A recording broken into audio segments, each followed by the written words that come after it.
এই সন্ধ্যার অনুষ্ঠানে উপস্থিত সকল জাতীয় নেতৃবৃন্দ, বিভিন্ন রাজনৈতিক দলের উপস্থিত জাতীয় রাজনৈতিক নেতৃবৃন্দ শুধু বলবো না, আমি আমার অবস্থান থেকে বলবো উপস্থিত সকল রাজনৈতিক সহকর্মীবৃন্দ, আসসালামু আলাইকুম। বেশ অনেকদিন পরে আপনাদের সাথে আজকে দেখা হয়েছে। অনেকদিন পরে এই জন্য কথাটা বললাম যে স্বাভাবিকভাবেই আমরা একসাথে আন্দোলন সংগ্রাম করেছি। আমরা এখানে প্রত্যেকটি রাজনৈতিক দলের বিভিন্ন পর্যায়ে নেতৃত্ব, বিভিন্ন পর্যায়ের কর্মীবৃন্দ অত্যাচারিত হয়েছে, নির্যাতিত হয়েছে। আলহামদুলিল্লাহ, আল্লাহর রহমতে আমরা আমাদের বাংলাদেশের মানুষের রাজনৈতিক অধিকার প্রতিষ্ঠার আন্দোলনে সফল হয়েছি এবং যেই দাবিটি নিয়ে আমরা সাধারণ মানুষের কাছে গিয়েছিলাম যে তাদের ভোটের অধিকার প্রতিষ্ঠিত করা, সেই অধিকার নিয়ে আমরা বিজয় অর্জন করে সেই অধিকার নিয়ে আমরা গিয়েছি মানুষের কাছে। এবং মানুষ, আজকে আমরা যারা এখানে আছি, আমাদের সকলকে বা আমাদেরকে বাংলাদেশের মানুষ তাদের রায় দিয়ে দেশ পরিচালনা করার দায়িত্ব দিয়েছে। উপস্থিত জাতীয় নেতৃবৃন্দ এবং সহকর্মীবৃন্দ, আপনাদের নিশ্চয়ই মনে আছে যে আমরা এখানে অনেকগুলো রাজনৈতিক দল একসাথে বসে আমরা 31টি দফা উপস্থাপন করেছিলাম বাংলাদেশের মানুষের সামনে। আপনাদের নিশ্চয়ই এটাও স্মরণ আছে যে 31 দফা রাষ্ট্র মেরামতের যে দফাগুলো আমরা উপস্থাপন করেছিলাম, সেটিকে আমরা সংস্কারই বলি, সেটিকে আমরা রাষ্ট্র মেরামতের দফাই বলি। আমরা যখন উপস্থাপন করেছিলাম তখন বাংলাদেশের অন্য অনেকগুলো রাজনৈতিক দল, অনেকগুলো বিভিন্ন ব্যক্তি, বিভিন্ন পর্যায়ে, যারা পরবর্তীতে আমরা দেখেছি যে সংস্কার নিয়ে অনেক বড় বড় কথা বলেছে, এই মানুষগুলোকে বা এই রাজনৈতিক দলগুলোকে আমরা তখন সংস্কারের সও বলতে দেখিনি। কিন্তু আজকে আমরা এই প্যান্ডেলের নিচে যারা বসে আছি একত্রে, আমরা কিন্তু তখন স্বৈরাচারের চোখ রাঙানিকে উপেক্ষা করে আমরা রাষ্ট্র সংস্কারের দফাগুলো আমরা দিয়েছিলাম। তো সহকর্মীবৃন্দ, এই 31 দফা নিয়ে আমাদের সকলের একসাথে বসে রচিত যে 31 দফা, সেই 31 দফা নিয়েই কিন্তু আমরা যে নির্বাচন, 12 তারিখের ফেব্রুয়ারি নির্বাচন, সেই নির্বাচনে জনগণের সামনে গিয়েছিলাম এবং জনগণ গণতান্ত্রিক ব্যবস্থাপনায় জনগণ যে প্রস্তাবের পক্ষে রায় দেয়, সেটিকে জনগণের প্রস্তাব হিসেবে বিবেচনা করা হয়। কাজে আমি ব্যক্তিগতভাবে মনে করি একজন রাজনৈতিক কর্মী হিসাবে যে 31 দফা আমরা সকলে মিলে বসে রচনা করেছিলাম বা তৈরি করেছিলাম, সেই 31 দফার পক্ষে বাংলাদেশের জনগণ রায় দিয়েছে এবং আমি মনে করি এটি এখন বর্তমানে সমগ্র বাংলাদেশের গণতান্ত্রিক জনগণের এটি 31 দফা, শুধু আমাদের রাজনৈতিক দলগুলো নয়, বরং 31 দফা বাংলাদেশের জনগণের 31 দফা হয়ে গিয়েছে এখন। প্রিয় সহকর্মীবৃন্দ, 12 তারিখের নির্বাচনে আমরা সকলে একসাথে কাজ করেছি, আমরা 12 তারিখের নির্বাচনে সফল হয়েছি। আপনারা নিশ্চয়ই দেখেছেন 5ই আগস্ট স্বৈরাচার বিতাড়িত হয়েছিল, কিন্তু স্বৈরাচার বিতাড়িত হওয়ার পরে একটি গুপ্ত বাহিনী 5 তারিখের পরে ধীরে ধীরে আত্মপ্রকাশ করেছিল এবং আপনাদের পরিষ্কার, আমি ডিটেইলে যাব না, বাট আপনাদের পরিষ্কার মনে আছে যে তারা 12 তারিখের নির্বাচন এবং 12 তারিখের নির্বাচনের আগে ঠিক স্বৈরাচারী কায়দায় ভিন্ন ডিজিটাল ওয়েতে তারা কিভাবে তাদের কাজগুলো চালিয়েছিল, কিভাবে তারা চেষ্টা করেছিল বাংলাদেশের জনগণকে বিভ্রান্ত করার জন্য।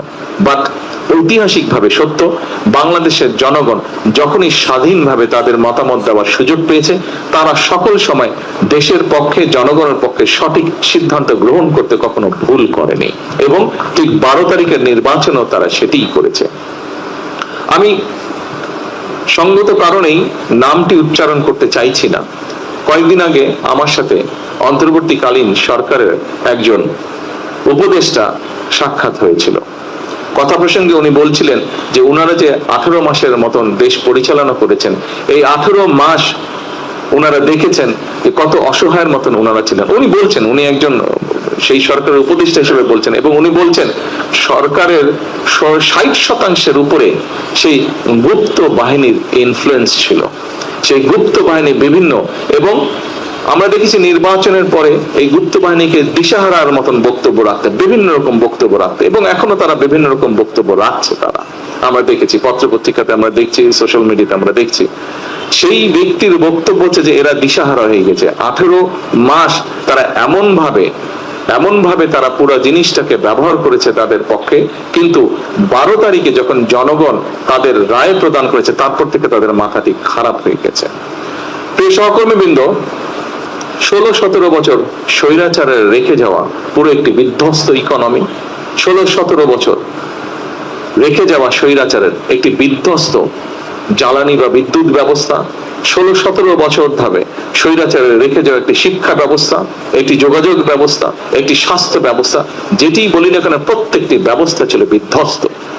সরকার গঠন করার সাথে সাথে সরকার গঠন, এই যে আমার টেবিলেও অন্তত একজন, দুইজন আছেন মন্ত্রী পরিষদের সদস্য আছেন, ফাইন্যান্স মিনিস্টার আছেন এবং পরিকল্পনা আছেন। পরিকল্পনা মন্ত্রী যে আছেন এখানে, উনি সরাসরি আমাদের জোটের ভিতরে বা আমাদের যুগপৎ আন্দোলনের সাথে ওনারা ছিলেন, উনি ভালো বলতে পারবেন। হয়তো ফাইন্যান্স মিনিস্টার তার দলের কথাই বলবেন, কিন্তু পরিকল্পনা মন্ত্রী তিনি তো সরাসরি আমাদের দলে না, উনি যুগপৎ আন্দোলনের শরিক, আমাদের একজন, আমাদের সকল সহকর্মীর মধ্যে একজন, কিন্তু উনিও দেখছেন যে কি একটা বিধ্বস্ত অবস্থায় সরকার গঠন করতে হয়েছিল। এবং সাথে সাথে একটা দিন পরে সরকার শুরু হওয়ার একটা দিন পরে রোজা এসেছে। আপনারা নিশ্চয়ই দেখেছেন, আপনাদের মনে আছে বেশি দিন হয়নি রোজা হয়েছে। আলহামদুলিল্লাহ, আসার সাথে সাথে রোজাটা পাওয়ার পরেও আমরা বিভিন্ন রকম, একে তো সেই প্রশাসন ছিল, এক প্রশাসনের মধ্যে গুপ্ত বাহিনীর লোকজন ছিল, দুই প্রশাসনের মধ্যে তখনও স্বৈরাচারের লোকজন ছিল, এখনো আছে হয়তো বিভিন্ন জায়গায়। তারপরে আমরা বিভিন্ন রাত দিন পরিশ্রম করার মাধ্যমে আমরা চেষ্টা করেছি রোজাটাকে এমন একটা পর্যায়ে রাখতে যেখানে মোটামুটি ভাবে সারা দেশের মানুষকে একটি স্বস্তি দেওয়া যায়। 100% না হলেও আমি নিশ্চয়ই কেউ অস্বীকার করবে না, আলহামদুলিল্লাহ মোটামুটি ভাবে একদম নতুন একটি সরকারের জন্য যেভাবে আমরা ম্যানেজ করি, আলহামদুলিল্লাহ মানুষজনকে কিছুটা হলেও আমরা কমফোর্ট দিতে সক্ষম হয়েছি। রোজাটি শেষ হবার আগেই একটি যুদ্ধ পরিস্থিতি, মধ্যপ্রাচ্যে একটি যুদ্ধ পরিস্থিতি তৈরি হয়েছিল, এবং যুদ্ধ পরিস্থিতি তৈরি হওয়ার সাথে সাথে একটু আগেই আমি বক্তব্যে বলেছি যে 16-17 বছর যে স্বৈরাচার ছিল, সেই স্বৈরাচার আমাদের দেশের জ্বালানি বিদ্যুৎ ব্যবস্থাকে এমন একটা বিধ্বস্ত বিপর্যস্ত অবস্থা রয়ে গেছে, 3 লক্ষ কোটি টাকা শুধু এখান থেকেই তারা আত্মসাৎ করেছিল। তাহলে বুঝেন একটি সেক্টর যেখান থেকে 3 লক্ষ কোটি টাকার মতন আত্মসাৎ হয়, সেই সেক্টরটির কি অবস্থায় এসে দাঁড়াতে পারে। স্বাভাবিকভাবে যুদ্ধ পরিস্থিতির কারণে আমাদেরকে তেল বলেন, বিভিন্ন গ্যাস বলেন, এলএনজি বলেন, এই সবগুলো আমাদেরকে বিদেশ থেকে ইম্পোর্ট করতে, এটা তো আমরা এখানে প্রডিউস করি না। আমরা তখন স্বাভাবিকভাবে পুরো জিনিসটাকে স্বাভাবিক রাখার জন্য আমরা যেখান থেকে পেরেছি আমরা চেষ্টা করেছি জোগাড় করে নিয়ে আসতে, যাতে দেশের মানুষকে কমফোর্ট দেওয়া যায়। একই সাথে স্বাভাবিকভাবে বাধ্য হয়ে আমাদেরকে অনেক সময় অনেক জায়গায় সেই পরিস্থিতিতে বেশি দামে ক্রয় করতে হচ্ছে, যার ফলে প্রায় $2.5 বিলিয়ন, না কচবে, $2.5 বিলিয়ন মতন আমাদের 3.46 মানে বিলিয়ন, শুধু তেলের জন্য $3.46 বিলিয়ন অতিরিক্ত ব্যয় হয়েছে, যেটা আমরা যদি এই পরিস্থিতি না হতো এই অর্থটা আমরা অনেক অন্য কাজে, দেশ গঠনের কাজে আমরা ব্যবহার করতে পারতাম, কিন্তু বাধ্য হয়ে এইটা আমাদেরকে করতে হয়েছে। স্বাভাবিকভাবেই অর্থনীতি যদি ঠিক না থাকে তাহলে সবকিছুর উপর একটি নেগেটিভ এফেক্ট পড়ে। আমরা চেষ্টা করছি এই জিনিসটাকে ঠিক করতে। আপনাদের নিশ্চয়ই মনে আছে শেয়ার মার্কেট বা ক্যাপিটাল মার্কেট যেটাকে আমরা জানি, এই ক্যাপিটাল মার্কেটের কি অবস্থা হয়েছিল স্বৈরাচারের সময়। এখানে মানুষ আত্মহত্যা পর্যন্ত করেছিল, একজন দুইজন ব্যক্তির নিজেদের তারা কিভাবে আত্মসাৎ করে নিয়ে গেছিল লক্ষ লক্ষ মানুষের অর্থ, মানুষ আত্মহত্যা পর্যন্ত করেছিল। এই ক্যাপিটাল মার্কেট নতুন পলিসি নিয়ে নতুন সঠিক লোক নিয়োগের মাধ্যমে আপনারা এর মধ্যে পত্রপত্রিকায় দেখেছেন, পত্রপত্রিকা তাদের মতন করে নিউজ করছে, কিন্তু ধীরে ধীরে একটি অবস্থাটা আস্তে আস্তে আলহামদুলিল্লাহ ভালোর দিকে যাচ্ছে। এখন এটি ফরচুনেট বা আনফরচুনেট যেটি হোক, গত কয়েকদিন ধরে আবার মধ্যপ্রাচ্য পরিস্থিতি খারাপ হয়েছে। কাজেই প্রিয় সহকর্মীবৃন্দ, আমার যে বক্তব্যটি আমি বক্তব্য দিয়েছেন, এখানে সাইফুল ভাই কিছু কথা বলেছেন, মান্না ভাই কিছু কথা বলেছেন, এখানে আমাদের দাদা কিছু কথা বলেছেন, এখানে জামাল হায়দার সাহেব কিছু কথা বলেছেন, এখানে আমি বুঝি, কিন্তু এই পরিস্থিতিটা এই জন্য আমি কাউকে দোষ দিচ্ছি না। আপনারা যেটি বলেছেন, আমাদের সহকর্মীবৃন্দ, আমাদের যুগপৎ আন্দোলনের নেতৃবৃন্দ যেটি বলেছেন, you have all the reasons to say this, but আমি আমাদের সরকারের অবস্থানটা ব্যাখ্যা করলাম যে কি ডিফিকাল্ট সিচুয়েশনের মধ্যে আমাদেরকে পুরো জিনিসটাকে, দেশটাকে সঠিকভাবে রাখার জন্য, মানুষকে কমফোর্ট দেওয়ার জন্য আমরা কিভাবে জিনিসটাকে ম্যানেজ করার চেষ্টা করছি, সামাল দেওয়ার, অর্গানাইজ রাখার চেষ্টা করছি আমরা জিনিসটাকে। একই সাথে যেই কথাটা দিয়ে আমি শুরু করেছিলাম যে আমাদের সেই 31 দফা, আপনারা নিশ্চয়ই খেয়াল করেছেন যে 31 দফায় আমরা যে সকল কথাগুলো বলেছিলাম মানুষের পাশে দাঁড়ানোর জন্য, সামগ্রিকভাবে ডিপ্রাইভ মানুষকে, বঞ্চিত মানুষকে এম্পাওয়ার করার জন্য, শিক্ষার ক্ষেত্রে, স্বাস্থ্যের ক্ষেত্রে আমরা যে সকল কমিটমেন্ট 31 দফার মধ্যে করেছিলাম, কৃষিকে আমরা এম্পাওয়ার করার জন্য, কৃষকদেরকে এম্পাওয়ার করার জন্য যে কথাগুলো আমরা বলেছিলাম, আপনারা দেখেছেন এর মধ্যে কিন্তু সেই কাজগুলো আমরা করেছিলাম। সরকার গঠনের 1 সপ্তাহ অর্থাৎ প্রথম ক্যাবিনেট মিটিংয়ে আমরা যে মানুষকে বলেছিলাম, যে দেশের কৃষক ভাইদেরকে আমরা বলেছিলাম যে তাদেরকে 10,000 টাকা পর্যন্ত কৃষি সুদ সহ যে ঋণটি ছিল সেটি আমরা মওকুফ করব। আমরা প্রথম ক্যাবিনেট মিটিং এ এইটি আমরা আমাদের এই যে প্রমিসটা এটা আমরা রক্ষা করেছিলাম। এরপরে আমাদের কৃষক কার্ড বলুন, আমাদের ফ্যামিলি কার্ড বলুন, আমাদের হেলথের ব্যাপারে বলুন, আমাদের শিক্ষার ব্যাপারে বলুন, প্রবাসীদের ব্যাপারে বলুন, প্রত্যেকটি কাজ আমরা স্টেপ বাই স্টেপ করে যাচ্ছি। তবে এখনো বিভিন্ন জায়গায় আমরা আমাদের কাঙ্ক্ষিত স্পিডে কিন্তু আমাদের কাজগুলো শুরু করতে পারছি না। আমরা শুরু করেছি, কাজগুলো আস্তে আস্তে রোল করছে কাজগুলো আমাদের, কিন্তু আমরা কাঙ্ক্ষিত স্পিড যেটি আমাদের হওয়া উচিত ছিল সেটি পাচ্ছি না। কেন? সেই সুপ্ত গুপ্ত বলুন আর স্বৈরাচার বলুন, এদের অনেক লোকজন এখনো প্রশ্ন এবং বিভিন্ন জায়গায় তারা বাধাগ্রস্ত করছে। এখানে আছে পরিকল্পনা মন্ত্রী, ওনাকে জিজ্ঞেস করুন, এখানে অর্থমন্ত্রী আছেন, জিজ্ঞেস করুন, অন্যান্য মন্ত্রী পরিষদের সদস্যবৃন্দ আছেন, ওনারাও বিষয়টি অনুভব করতে পারছেন। কাজে এরা বিভিন্ন ভাবে সমস্যা তৈরির চেষ্টা করছে, কিন্তু আমাদের সবচেয়ে বড় শক্তি হচ্ছে এই দেশের জনগণ। জনগণের সমর্থন বিএনপির সাথে আছে, জনগণের সমর্থন বিএনপি সহ সকল যুগপৎ আন্দোলনে আমরা যারা শরীকরা ছিলাম আমাদের সকলের সাথে জনগণের সমর্থন আছে। এবং আমরা যেহেতু এখানে প্রত্যেকে রাজনীতি করি, রাজনৈতিক কর্মী হিসেবে এতটুকু বলতে পারি, আমাদের শক্তি জোর থাকে জনগণের সমর্থন যখন আমাদের সাথে থাকে, এবং সেটি আলহামদুলিল্লাহ আল্লাহর রহমতে আমাদের সাথে আছে। এবং যেহেতু আমরা আপনাদের বক্তব্যে একটি ফুটেছে, আমি জানি আপনাদের কিছু মনের কষ্টের কথা আপনারা বলেছেন, তবে এটিও আপনাদের আন্তরিকভাবে ধন্যবাদ। এটিও আপনারা বলেছেন, যে সকল সহকর্মীবৃন্দ বলেছেন, দাদা এখানে বলেছেন, শাহসুখ ভাই এখানে বলেছেন, মানর ভাই এখানে বলেছেন, যে আমরা জনগণের কাছে অন্তত এই জিনিসটা নিয়ে যেতে সক্ষম হয়েছে যে আমরা চেষ্টা করছি, কাজ করছি, আমরা চেষ্টা করছি, আমরা এইটি আমরা নিয়ে যেতে সক্ষম হয়েছে। আমাদের প্রথম যে স্টেপটি সেটিতে আমার মনে হয় আমরা সফল হয়েছি। কাজেই সমস্যা কতগুলো আপনাদের সামনে তুলে ধরেছি। আমি দৃঢ়ভাবে বিশ্বাসী যে আমার সহকর্মীবৃন্দ, আমরা যারা যুগপৎ আন্দোলনে ছিলাম, আপনারা এই বিষয়গুলি কনসিডার করবেন। আপনারা যে বিষয়গুলি বলেছেন, যে কষ্টের কথা বলেছেন, অবশ্যই আমরা এটা কনসিডার করব।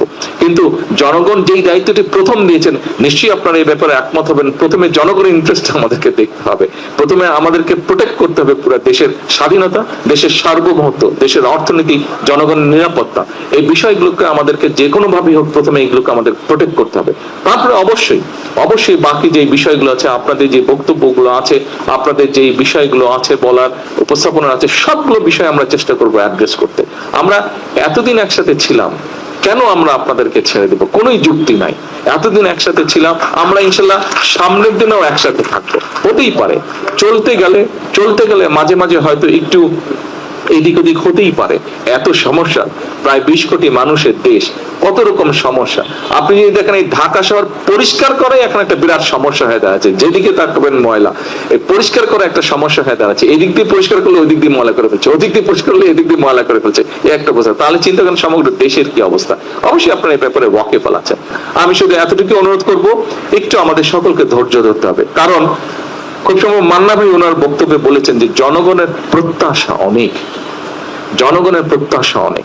সেজন্য আসুন আমরা সকলে মিলে চেষ্টা করি জনগণের প্রত্যাশাটাকে আগে আমরা অ্যাড্রেস করি। আমরা তো আছি, আমরা ছিলাম একসাথে, আমরা আছি একসাথে, ইনশাল্লাহ আমরা থাকবো একসাথে।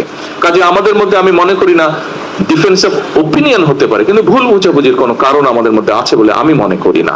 কারণ আমাদের 31 দফার মাধ্যমে আমরা একটি জিনিস একত্রিত হয়েছি, এক জায়গায় একত্রিত হয়েছি, যে ইয়াস আমাদের উদ্দেশ্য এবং লক্ষ্য এক। যেহেতু আমাদের উদ্দেশ্য এবং লক্ষ্য এক, কাজে আমাদের মধ্যে ভুল বোঝাবুঝির হতে পারে না। হয়তো 31 দফার একটি দফা কিভাবে বাস্তবায়ন করবো এই ব্যাপারে আপনার একটা মত থাকতে পারে, আমার একটি মত থাকতে পারে, এখানেই হয়তো কিছুটা ভিন্নতা থাকতে পারে, কিন্তু আমাদের মধ্যে কোনো বিভেদ নেই। কাজে আমাদের মধ্যে যদি কোনো বিভেদ না থাকে, আমরা নিশ্চয়ই আমাদের 31 দফার আলোকেই হোক এবং একই সাথে জুলাই সনদের আলোকেও আমরা ইনশাল্লাহ দেশকে সামনের দিকে এগিয়ে নিয়ে যাব।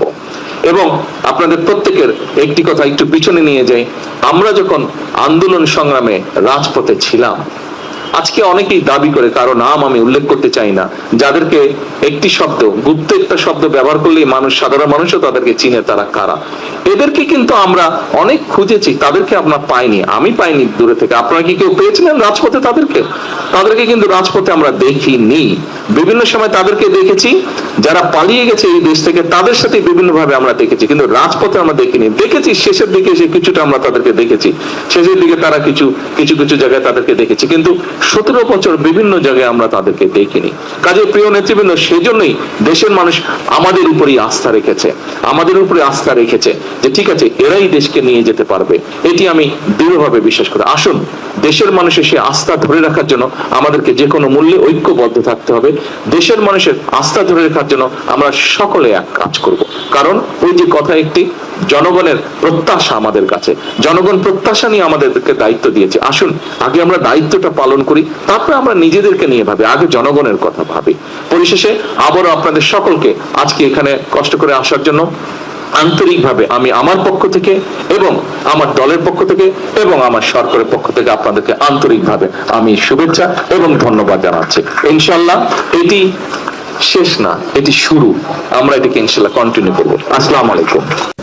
As I look across this room, I see some of the best and brightest business executives, investors and experts. Many of you have seen Bangladesh as a place to invest and grow your business. Your investment have created jobs, introduced new technologies, strengthened global supply chain, and contributed to Bangladesh's economic progress. For that, I extend my sincere gratitude. Before entering politics, I also started my career as a businessman. From my experience, I have learned that business do not succeed only because of entrepreneurial credential or political promises. They partly succeed because of the government policies that support growth. Today, I would like to share something with you. The new forward-looking BNP government wants your companies to invest and expand in Bangladesh. Whether you are a local entrepreneur or a foreign investor.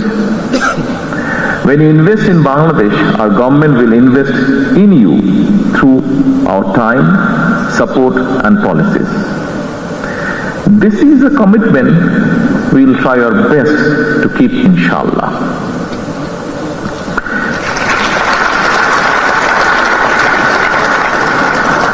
Ladies and gentlemen, Bangladesh has many challenges, but it also has remarkable strengths. We have a large and fast-growing domestic market, a young and hard-working population, a strategic location, and an elected government with overwhelming public support. Together, these strengths position Bangladesh for sustained prosperity. Our vision is to build a rules-based, globally connected, private sector-driven economy. Our election manifesto provides a clear roadmap for economic transformation. We invite you not only to invest in Bangladesh, but also to become partner in delivering that vision. Our government has completed 5 months in office, but our policy preparation began long before the election. We listened to investors, entrepreneurs, business associations, economists, development partners, and business leaders. Their message was clear. Bangladesh needs stronger legal protection for investment, modern regulatory framework, simpler tax system, easier profit repatriation, deeper capital market, and better infrastructure, of course. Dear investors, we listened carefully and now we are acting accordingly. We are modernizing our legal and regulatory framework, strengthening investor protection, improving dispute resolution, simplifying tax and VAT administration, and making it easier to repatriate profits. We are also developing a stronger capital market, encouraging startups, reducing unnecessary regulation, cutting red tape, simplifying government procedures, and digitizing public services. At the same time, we are improving ports, logistics, infrastructure, and energy security, while encouraging greater investment in renewable energy. Our government is determined to build a $1 trillion economy by 2034. Our first budget provides targeted incentives for priority sectors, including renewable energy, pharmaceuticals, electronics, digital services, agro-processing, advanced textile, healthcare, and logistics. We are positioning Bangladesh as a manufacturing hub, expanding and diversifying our ready-made garment industry, and investing in the skills, know-how, and technologies needed for human capital development. Ladies and gentlemen, Bangladesh's future depends not only on attracting investment, but also on building lasting partnership. I invite every business leaders in this room to become part of that future. Together, we can build an economy that is stronger, equitable, and inclusive. I welcome all of you to invest and flourish in Bangladesh. Let us grow together, create jobs, and shape Bangladesh. Let us become partners in building a prosperous and globally connected Bangladesh. Thank you very much. And I wish you all the very best in our collective journey ahead. Thank you. Have a good day. রশি লাগলে রশি দে, হাসিনারে ফাঁসি দে। এই হাসিনাকে আমরা বাংলাদেশে ফিরিয়ে এনে ফাঁসি দেওয়ার মাধ্যমে সকল যে গণহত্যা সে চালিয়েছে, এই যে গণহত্যা জাতিসংঘ দ্বারা স্বীকৃত একটা গণহত্যা, জেনোসাইড হয়েছে, সেই জেনোসাইডের আমরা বিচার করব ইনশাআল্লাহ। আমাদের সামাজিক যোগাযোগ মাধ্যম সহ বিভিন্ন জায়গায় এই খুনি হাসিনা, যে দিল্লিতে পলাতক খুনি, সেই খুনি বলার চেষ্টা করছে সে নাকি আবার ফেরত আসবে, এবং তার কিছু দোসররা যারা বিভিন্নভাবে আমাদের দেশের ভিতরে লুকিয়ে রয়েছে, তারা ঝটিকা মিছিল করে বিভিন্নভাবে জানান দেওয়ার চেষ্টা করছে তারা বাংলাদেশের রাজনীতিতে আবার প্রতিষ্ঠিত হতে চায়। আমি আপনাদেরকে কথা দিতে চাই, ইনশাল্লাহ বাংলাদেশে আর কোনোদিনও ফ্যাসিবাদের প্রতিষ্ঠা হওয়ার কোনো সুযোগ নাই, এই কথা আমি আপনাদেরকে দিতে চাই। অতীতেও আমরা যখন খুনি স্বৈরাচারী হাসিনার বিরুদ্ধে আন্দোলন সংগ্রাম করেছি, আমাদের ঢাকা শহরে আমার কিছু দামাল ছেলে পেলে আছে, আমার সাথে তখন মিছিল করতো আর স্লোগান দিত, ফাঁসি ফাঁসি ফাঁসি চাই, খুনি হাসিনার ফাঁসি চাই। তখনও আওয়ামী লীগ সরকার ক্ষমতায়, হাসিনা সরকার ক্ষমতায়। এবং 2024-এর 6 আগস্ট যখন আমি কারামুক্ত হয়ে আবার রাজপথে ফেরত আসি, সেই দামাল ছেলেদের নিয়ে ঢাকা শহরের অলিগলিতে স্লোগান দিয়েছি, রশি লাগলে রশি দে, হাসিনারে ফাঁসি দে। এই হাসিনাকে আমরা বাংলাদেশে ফিরিয়ে এনে ফাঁসি দেওয়ার মাধ্যমে সকল যে গণহত্যা সে চালিয়েছে, এই যে গণহত্যা জাতিসংঘ দ্বারা স্বীকৃত একটা গণহত্যা, জেনোসাইড হয়েছে, সেই জেনোসাইডের আমরা বিচার করব ইনশাআল্লাহ। বাংলাদেশ একটি স্বাধীন সার্বভৌম রাষ্ট্র হিসেবে গড়ে উঠবে এবং অন্য কোনো দেশের, অন্য কোনো রাষ্ট্রের সেবা দাসে পরিণত হবে না। যে কারণে মহান মুক্তিযুদ্ধ হয়েছিল 1971 সালে তৎকালীন পাকিস্তান কর্তৃক কর্তৃক আমাদের দেশকে দাবিয়ে রেখে একটি ভিন্ন রাষ্ট্রের একটি দাস হিসেবে আমাদেরকে দাবিয়ে রাখতে চেষ্টা করেছিল, তার প্রতিবাদে জনগণ জেগে উঠে এবং যুদ্ধ করে। একইভাবে আমি মনে করি 2024 সালেও আমাদের পার্শ্ববর্তী রাষ্ট্র ভারতের যে সেবা দাসে বাংলাদেশকে পরিণত করেছিল খুনি স্বৈরাচারী ফ্যাসিবাদী হাসিনার সরকার, তার বিরুদ্ধেও একটা ক্ষোভ প্রকাশ ছিল 2024-এর জুলাই গণ অভ্যুত্থানের একটা অন্যতম উপাদান। যে জুলাইয়ের প্রত্যেক শহীদ 843 জন গ্যাজেটভুক্ত যারা শহীদ হয়েছেন, এর বাইরেও অনেকেও আমরা ধারণা করি যে এখন পর্যন্ত তালিকাভুক্ত করা যায়নি, তথ্যের অভাবে হোক বা যে কোনো কারণেই হোক। আমরা সকলকে তালিকাভুক্ত করার অক্লান্ত চেষ্টা করব এবং দ্রুততম সময়ে এই তালিকাটি সম্পন্ন করে সকলে যারা শহীদ হয়েছেন তাদের স্মৃতি সংরক্ষণ করার জন্য তাদের যে তথ্য, সেই তথ্য আমরা সংরক্ষণ করব আমাদের মন্ত্রণালয়ের পক্ষ থেকে, এবং তাদের জীবন বৃত্তান্ত এবং কর্মকাণ্ড এবং বিগত দিনে আন্দোলন সংগ্রামে তাদের তথ্যচিত্র যাই আছে যতটুকুই পাওয়া যায় সকল কিছু সংরক্ষণের মাধ্যমে আমরা একটা নির্ভুল শহীদদের তালিকা প্রণয়ন করতে চাই। খুনি স্বৈরাচারী ফ্যাসিবাদী হাসিনার বিরুদ্ধে এবং তার দীর্ঘ 17 বছরের গুম, খুন, হত্যা এবং অত্যাচার, নির্যাতন, জুলুমের বিরুদ্ধে যে পুঞ্জীভূত ক্ষোভ জনগণের মাঝে জমা হয়েছিল, সেটির বিস্ফোরণ ঘটেছিল এবং ছাত্র জনতা দলমত নির্বিশেষে এক কাতারে তারা রাজপথে নেমে এসে স্বৈরাচারের পতন ঘটিয়েছিল। কারো হাত নেই, কারো পা নেই, কারো চোখের আলো নিভে গেছে, কিন্তু আমি জানি তাদের হৃদয়ের আলো নিভে যায়নি। আর আজ আমরা গভীর শ্রদ্ধার সঙ্গে স্মরণ করি সেই সব শহীদদের যারা আর ফিরে আসেননি। হয়তো কোনো এক বিকেলে তারা আপনার পাশেই দাঁড়িয়েছিলেন, হয়তো কোনো এক মিছিলে তারা আপনার পাশেই হেঁটেছিলেন। আজ তারা আমাদের মাঝে নেই, কিন্তু তারা কি সত্যিই নেই? না, তারা আছেন এই বাংলাদেশের প্রতিটি পতাকায়, প্রতিটি স্বাধীন নিঃশ্বাসে, প্রতিটি শিশুর হাসিতে, প্রতিটি মানুষের মুক্ত কণ্ঠে। যে মানুষ নিজের জীবনের চেয়ে দেশের মর্যাদাকে বড় করে দেখে, সে কখনো মৃত্যুবরণ করে না। সে ইতিহাস হয়ে যায়, সে প্রেরণা হয়ে যায়, সে জাতির আলোকবর্তিকা হয়ে যায়। প্রিয় ভাই ও বোনেরা, এই আন্দোলন কোনো একক ব্যক্তির আন্দোলন ছিল না, এটি ছিল গণমানুষের আন্দোলন, এটি ছিল বিবেকের আন্দোলন, এটি ছিল অন্যায়ের বিরুদ্ধে মাথা উঁচু করে দাঁড়ানোর আন্দোলন।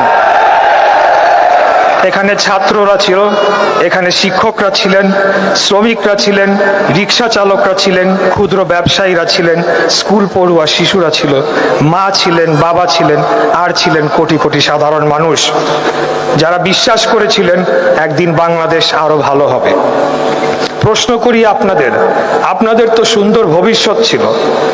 আপনারা চিকিৎসক হতে পারতেন, প্রকৌশলী হতে পারতেন, বিজ্ঞানী হতে পারতেন, উদ্যোক্তা হতে পারতেন, বিশ্ব জয় করার স্বপ্ন দেখতে পারতেন। তবুও যখন দেশের সামনে ন্যায় আর অন্যায়ের প্রশ্ন এসে দাঁড়ালো, আপনারা নিজেদের ভবিষ্যৎ আগে দেশের ভবিষ্যৎকে বেছে নিয়েছিলেন। এই আত্মত্যাগী ইতিহাস লেখে, এই সাহসী একটি জাতিকে মাথা উঁচু করে দাঁড়াতে শেখায়। আজ আমি এই মঞ্চ থেকে আপনাদের প্রত্যেককে স্যালুট জানাই, শ্রদ্ধা জানাই, ভালোবাসা জানাই। প্রিয় ভাই ও বোনেরা, আমরা যেন একটা বিষয় কখনো ভুলে না যাই, জুলাই শুধু অতীতের স্মৃতি নয়, জুলাই ভবিষ্যতের দায়িত্বও বটে। যেখানে অন্যায় হবে আমাদের বিবেক জেগে উঠবে, যেখানে অবিচার হবে আমাদের কণ্ঠ উচ্চারিত হবে, যেখানে মানুষের অধিকার হরণ হবে আমরা নীরব দর্শক হয়ে বসে থাকব না। কারণ জুলাই আমাদের শিখিয়েছে ভয় নয়, সাহসী ইতিহাস বদলায়। নীরবতা নয়, প্রতিরোধকারীরাই শেষ পর্যন্ত বিজয়ী হয়। আর বিভক্তি নয়, ঐক্যই একটি জাতির সবচেয়ে বড় শক্তি। আসুন আমরা এমন একটি বাংলাদেশ গড়ি যেখানে মানুষের মর্যাদা থাকবে, গণতন্ত্র শক্তিশালী হবে, ন্যায় বিচার প্রতিষ্ঠিত হবে, ভিন্ন মত প্রকাশ কোনো অপরাধ হবে না, আইনের শাসন হবে সবার জন্য সমান। পৃথিবীর মানচিত্রে স্বাধীন দেশ হিসেবে আমরা মাথা উঁচু করে সদর্পে বসবাস করব। এই হোক আমাদের অঙ্গীকার, এই হোক জুলাইয়ের প্রতি আমাদের সত্যিকারের শ্রদ্ধা। আল্লাহ তাআলা আমাদের সবাইকে সত্য, ন্যায় এবং ইনসাফের পথে অটল থাকার তৌফিক দান করুন। ৭১ থেকে ২৪ আমরা বারবার প্রমাণ করেছি আমরা বীরের জাতি, আমরা জালেমের বিরুদ্ধে এক হই এক লড়াকু সেনাদল হিসাবে। কবি নজরুল ইসলামের বিদ্রোহী কবিতার একটি অংশ থেকে আমাদের আগামী দিনের অনুপ্রেরণা নিতে পারি আমরা। মহাবিদ্রোহীর অনক্লান্ত, আমি সেই দিন হব শান্ত, যবে উৎপীড়িতের ক্রন্দন রোল আকাশে বাতাসে ধ্বনিবে না, অত্যাচারীর খর্গ কৃপান ভীম রণভূমি রণিবে না। পরিশেষে আমাদের প্রাণপ্রিয় নেতা আজকের মাননীয় প্রধানমন্ত্রীর দেয়া একটি স্লোগানের মাধ্যমে আপনাদেরকে এই সম্মেলনে স্বাগত জানাচ্ছি। দিল্লি নয়, পিন্ডি নয়, নয় অন্য কোনো দেশ, সবার আগে বাংলাদেশ। আসসালামু আলাইকুম। জুলাই গণহত্যার ২ বছর পার হওয়ার পরেও আমরা যেটা আশা করতে পারি নাই, বিভিন্ন জেলায় গিয়ে আমরা স্থানীয়দের কাছ থেকে সেই কথাটাই শুনতে পাচ্ছি। পাবনা থেকে দুঃখ ভারাক্রান্ত মন নিয়ে আমরা এখানে এসেছি। ওখানকার এমপি, নাম সহই বলতে চাই, বিএনপির এমপি শিমুল বিশ্বাস জুলাই গণহত্যায় সরাসরি ছাত্র জনতার উপরে গুলি করে ৩ জনকে হত্যা করেছে। সেই আওয়ামী লীগের চেয়ারম্যান আবু সাইদ খানকে সরাসরি শেল্টার দিয়ে পাবনা শহরে একটা ত্রাসের রাজত্ব কায়েম করেছেন। বিএনপির প্রধান এবং মাননীয় প্রধানমন্ত্রী তারেক রহমানকে বলতে চাই, আপনারা তো অনেক ধরনের হুঙ্কার দিচ্ছেন বাংলাদেশে আওয়ামী লীগকে রাজনীতি করতে দেবেন না। দিনের বেলা আওয়ামী লীগের ব্যাপারে হুঙ্কার দেবেন আর রাতের বেলায় তাদের লোকদেরকে শেল্টার দিবেন। এই প্রতারণার রাজনীতি আমরা আপনাদেরকে করতে দেব না। আপনার দলের এমপি শিমুল বিশ্বাস আপনার থেকে ৩ হাত দূরে মাত্র বসে পার্লামেন্টে। আপনি পেছনে ফিরে তাকাবেন যে আপনার এমপিরা কিভাবে আওয়ামী লীগের খুনিদেরকে শেল্টার দিচ্ছে। এ ব্যাপারে আপনাকে পদক্ষেপ নিতে হবে। রক্তের দাগ এখনো শুকায় নাই, কিন্তু সামান্য কিছু অর্থের লোভে আপনার দলের এমপিরা, আপনার দলের নেতারা আজকে জুলাই গণহত্যার খুনিদেরকে, যারা আমাদের ভাইদেরকে, আমাদের বোনেদেরকে কবরে পাঠিয়েছে, তাদের সাথে আঘাত করছে। আপনার লজ্জা থাকা উচিত দলীয় প্রধান হিসেবে। মাননীয় স্বরাষ্ট্রমন্ত্রীর লজ্জা পাওয়া উচিত যে আপনার দলের এমপিরা, আপনার দলের লোকেরা এরকম খুনিদেরকে আশ্রয় দিচ্ছে। কথা খুব বেশি বাড়াবো না। আপনারা জানেন, একটু আগে আমাদের জেলার সম্মানিত আহ্বায়ক বলেছেন তত্ত্বাবধায়ক সরকার ব্যবস্থা ফিরে এসেছে। এর মানে হচ্ছে নিরপেক্ষ সরকারের অধীনে নির্বাচন হতে হবে। এবং এই রায়ের আরেকটা অর্থ হচ্ছে তত্ত্বাবধায়ক সরকার ব্যবস্থা বাতিল করে দেওয়া। এটা ছিল শেখ হাসিনার বাংলাদেশের মানুষের সাথে সবচেয়ে বড় বেইমানি এবং গাদ্দারি।